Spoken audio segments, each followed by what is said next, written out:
Right, and we are live. Hey everybody, I'm Stuart from NetReady, and this is MLM for CEOs, the channel that is aimed at providing key insights to decision makers operating within this lucrative multi-level marketing space. And in today's episode, we're speaking about Robert Kiyosaki's 4 quadrants and how MLM can set you financially free. To unpack this and speak about Robert Kiyosaki's incredible book, and make reference to it, is my good friend and mentor, a man with over 35 years experience in this industry and a man who's an absolute authority within this space. I'm sitting next to Mr. Richard Sletcher. Yeah, nice to be here again. It's good to be here. Oh, awesome. I love our whites. We're back in our uniform. I know we had a couple episodes where maybe I was a little bit tardy. Yeah, very. Let's just call it that. Yeah, I mean, words were exchanged. They were. Not short ones this time, but they were words. How's it going? Yeah, good. I love this lighting here. It just like gives you a nice hair light and stuff. These guys have done a really good job in the studio here. Yeah. No, our video production guys, Caleb and Tato, they're amazing. So we have to give credit to them. They make us look good. They really do. How crazy is that? They get to stay another week. They do.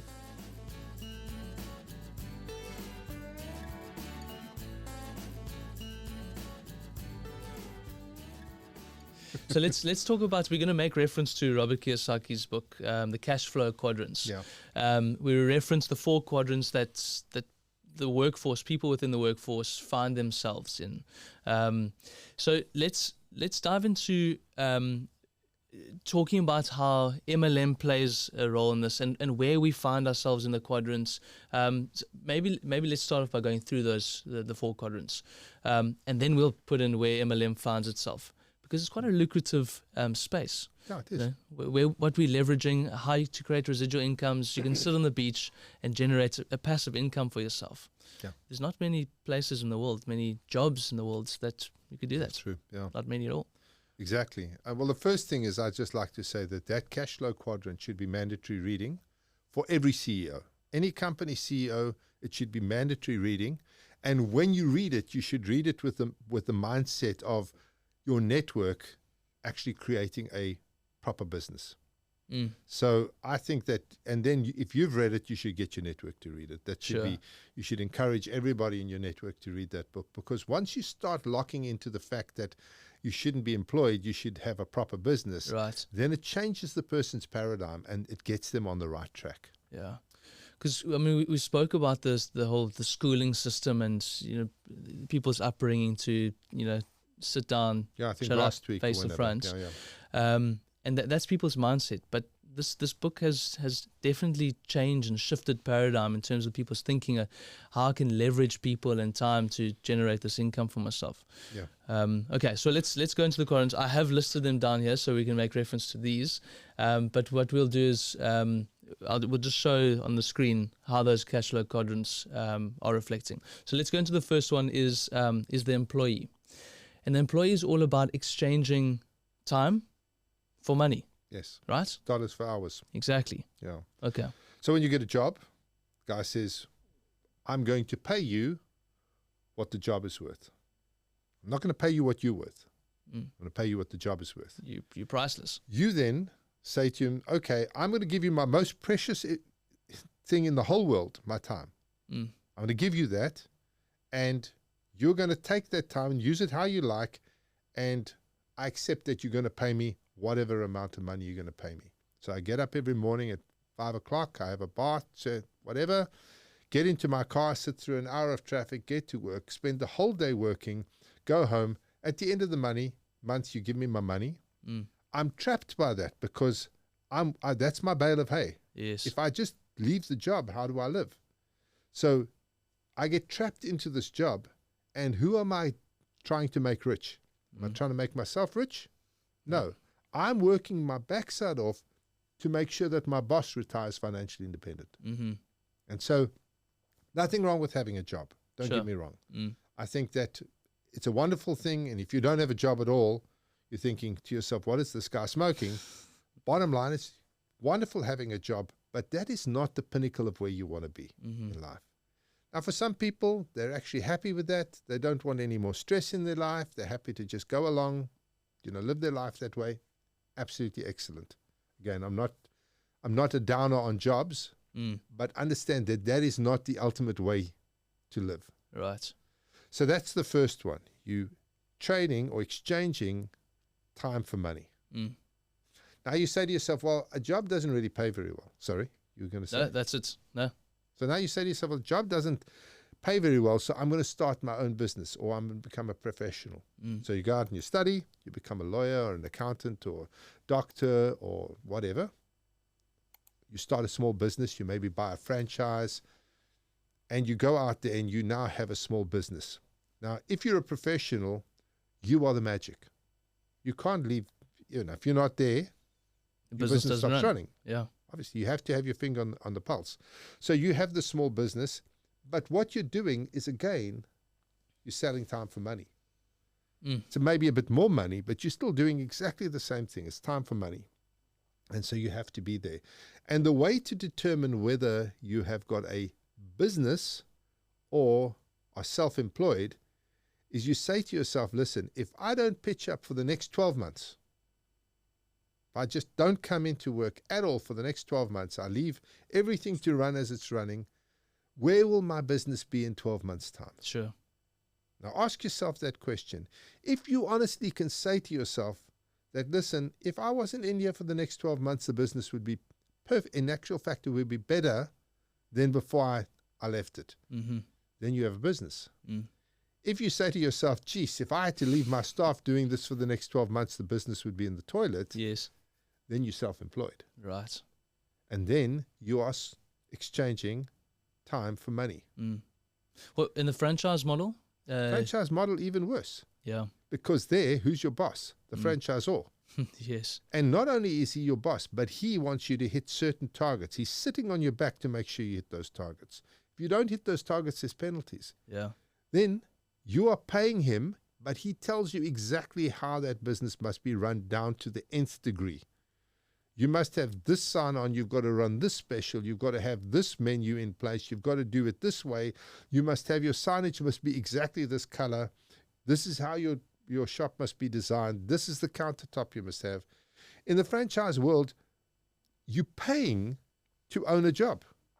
You're paying somebody huge amounts of money to own a job. Now, okay, now you're the manager of your store, but you're just selling time for money. Yeah. A friend of mine bought a franchise. I'm not going to mention the name Wimpy. So he bought this franchise and he found that he had to open up in the morning. If he wasn't there, He himself. if he left it to be opened up, he found that his shrinkage went through the roof. Shrinkage is the euphemism for people stealing you blind. Yes. So he had to be there to open up in the morning. He then had to be there during the day to keep an eye on all the staff. He closed up in the evening. He had cameras all over the place, but he said he couldn't believe it. They still delivered the beef alive. I said, well, what do you mean? He said, well, it doesn't have to be alive. He thinks the cows come in there, graze the salad, and walk out the back door. Right. His shrinkage was crazy. Sure. In spite of everything, he was having to watch the guys like hawks. Yeah. When he went on holiday, he had management in place. Now, the management did okay, but the shrinkage went up, the profits went down. He knew that he couldn't leave that business alone. And so it was a headache for him all the time. And he was earning the same amount of money as he was earning previously in his job. Wow. So if he asked himself the question, if I left for 12 months, would this business do better or would it do worse? Well, there was an obvious answer to Obviously. So he's self-employed. He finds himself in the second quadrant. Exactly. Now, I do know people who are in the franchising game. They've bought 5 or 10 of these franchises. They have management in each one of them. They've got general managers who look after all the managers. And, okay, they're not as profitable as they would be if they'd run that actual branch themselves, but they are free to live their lives as they want. So it is possible to move into the business area with franchising. That is possible. But for the most part, the guys who run franchises ask themselves that question. Wow. If I was away for 12 months, what would happen? Wow. The vast majority of them would say to you their business would be in the toilet. Okay. Well, let's look at the point where you say, yes, the business would be fine. Yeah. The people that I've put in place will manage the business and they will get the business to a better position than it is right now in the next 12 months. I now find myself in the third quadrant, which is now the business owner. Exactly. So what happens with proper companies, proper businesses, where you're not self-employed, where you actually have a business, and you can look at an example would be the big retailers. Any of the big retailers Sure. Are a typical example of a business. Now, the shareholders in the retail space, the guys who are Marks and Spencers, or in South Africa, Pick and Pay or whatever, the shareholders there, they don't care. They don't need to be there to run the business. They've structured their business in such a way as that there's an entire infrastructure. So they've got their back-end infrastructure, their logistics system set up. They've got their HR department that looks after their HR. They've got their managers on the floor who look after the tills and the packers and all of that kind of stuff. They've got contracts with the suppliers. They've got buyers in place. They've got an entire operation running. Each one of the stores has got a management. Those managers answer to a regional manager. That regional manager answers to the national manager, and there's an entire process in place. If the owner of the company, the shareholder, the guy who owns the shares in that company, doesn't pitch, who cares? Yep. Nobody cares, because the business runs whether they're there or not. It runs whether they get to the meetings or not. They have a board meeting once every couple of months, and everything is going smoothly. Now, the point that I'm bringing up here is that this is the space where multi-level marketing comes in. Nice. Because you join an MLM business, and there's an entire infrastructure behind you. There's buyers who are getting the product. There's a whole logistics operation behind it, where the products are being housed, where they're being picked, they're packed, they're shipped, the pricing gets done. There's an entire finance department that's looking after the finances, making sure that your profit shares are correct and that they get paid out. There's an entire support system where people can call in to get support. Their order didn't arrive or whatever. So what happens in the multi-level marketing space is the company puts together this entire infrastructure. Now, your job is to go out and build the people. So what you want to do is you want to build the management. So you find people, you train them up, you get them to a point where they're absolutely firing on all cylinders. In most companies, if you had 10 good people in your front line, if you've brought in and trained 10 good people, literally you can take your hands off the business and will run. Because once those people get to the point where they're making really good money and they understand how the business works, you cannot get them out of that business with dynamite. Yeah. Now suddenly you have a business with an entire infrastructure behind it, with an entire management structure in place, and you can take your hands off the business, and now you have a real business. And it's one of the few places where, without any education whatsoever, you can learn how to do our business, and you can create a business that you generate long-term residual income from. And that's what I love about this concept, is if you can see multi-level marketing not as a part-time way to earn a few dollars, but as a way to actually create a real business that sets you free, then that's what this is all about. Now, is it easy to find the management? No. I can tell you right now, we know from our staffing is that you find people, you think they're going to be right, and they turn out to be duds. Right. We recently had an accountant. That was fun. Don't want to talk about it. But you understand, you think you've got the right person, then they turn out to be really bad, and you have to let them go. Yeah. Now, the same thing happens in the MLM space. You recruit people, you think they're going to shoot the lights out, but they don't. You recruit 10 people, and one of them turns out to be that ace we talked about last week.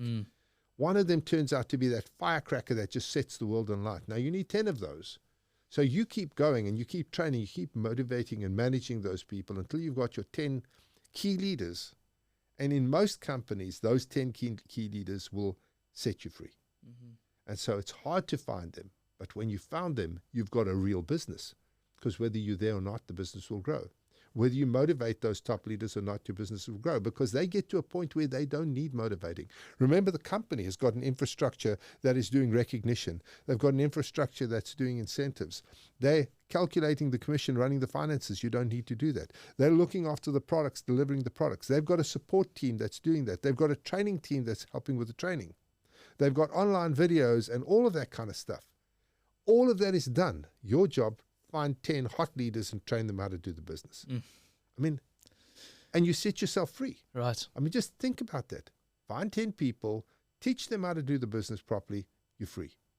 I know within the retail space or within any big or large corporates, to get to that top point, that senior position where you're a shareholder or you're the chairman of this company, it's years and years and years, and you've trained yourself and you've gone through the schooling and all the education to get there. But there's only one person that holds that position, or a couple of people. So to get there and to kick them out of that spot, they're going to have to pass away, or they're going to have to retire at some point. Yeah. But to get the same sort of income, to set up the management structure, to leverage from your people's efforts, and then to leverage from the system that the company owners have created. Exactly. And you can still have that same income. Exactly. You just need to know the people and plug into the right systems. Exactly. And be with the right company. Sure. Obviously, you've got to be very careful that when you sign up with a company that you know that they're going to be around for the next 10 years. Yeah. And we're talking to the company owners here. So you need to be the right company that people then plug into. And you need to give people that confidence that if they go out and they build their business on the back of your offering, that you are going to be around and that you're going to help set them free. Sure. Now, that takes me to the last point, which is the investment. Now, I say to everybody who comes into this network, and I'm speaking now to the networkers, and the company owners should be speaking to the networkers like this as well. Don't go and buy yourself fancy cars. As a network marketer, you could go out there and you could generate, $10,000, $20,000 a month easily. There's guys who do that. I mean, a lot of people do that kind of thing. They work at it. Those people who go out and get themselves to a point where they've got their 10 managers, they're generating $10,000, $20,000, $30,000 a month, no problem. What you shouldn't do is you shouldn't go out and buy yourself a fancy car. This whole business of having to have a fancy car and a fancy image, all you need is to show people what you're earning. Right. But at this point, you want to get into quadrant 4. You want to become an investor. And what you want is you want brick and mortar investments, properties. I'm not a big fan of the stock exchange, but if you've got stocks and bonds that you want to get involved in, fine. But what you want to do is you want to get into solid investments. I'm a big property. I love property, so I invest in property. I like something that I can touch and feel and hold and hug, and that's kind of for me. But there's guys who invest in art. There's guys who invest in the shares, the stock market. There's guys who invest in all sorts of things. But the issue is that what you want to do is you want to get to a point where we're no longer having systems working for us, but we're now having our money working for us. So whatever cash you get in, you push it into assets to a point where your money is generating income. And that's total freedom. And so the MLM space is one of the few businesses I know where you can actually do that. How are we for time? We're good. Coming into land. We are good. Yes. Now, Richard, I think this provides a lot of background into why MLM is such a lucrative space to be in. Not only for the company owners that we're speaking to now, but also for the network members. And if you can get into that third quadrant that assists you to generate the income to let money work for you, money makes money, that's where you set yourself financially free. That's when you can go lie on the beach as well. Money is just being made for you. Yeah. And that's everyone's dream. That's where the whole term financially free comes in, because you can leverage systems and people to generate you this residual income and a high income at that. Exactly. And look, the thing, and just to come in to land on this, I speak to people and they say, well, I don't want to retire. I mean, I want to work, and all of this kind of stuff. And that's fine. But it's much better to do the work that you want to do rather than the work that you have to do. Nice. And so one of the things with being able to set yourself free and creating a business for yourself that generates money, whether you're there or not, is it gives you choices. It allows you to pursue the things that you're passionate about. Even if those things don't generate you a lot of money, maybe you want to become part of Doctors Without Borders, or you want to do all sorts of stuff that you can do if you've got an income that you don't have to worry about. If you've got a reliable income stream from a business you've created or from investments you've made, then you can do whatever it is you want. Doesn't mean you stop working, it just means you now have choices. Right. I'm really inspired after this chat. I hope all the company owners out there are the same. And for everyone out there listening, thank you for joining us. I hope that you take what we've said to heart and go out there and get Robert Kiyosaki's Cash Flow Quadrants book. It's an exceptional book, and it goes into more detail about what we've just discussed right now. thank you for joining us. I really appreciate your time. Please follow us on all our social media platforms. We're on LinkedIn and Facebook. We're also on YouTube where all this content is uploaded, and we're on Spotify, so put us into your cars when you're in the traffic. Thank you so much. We'll see you next time.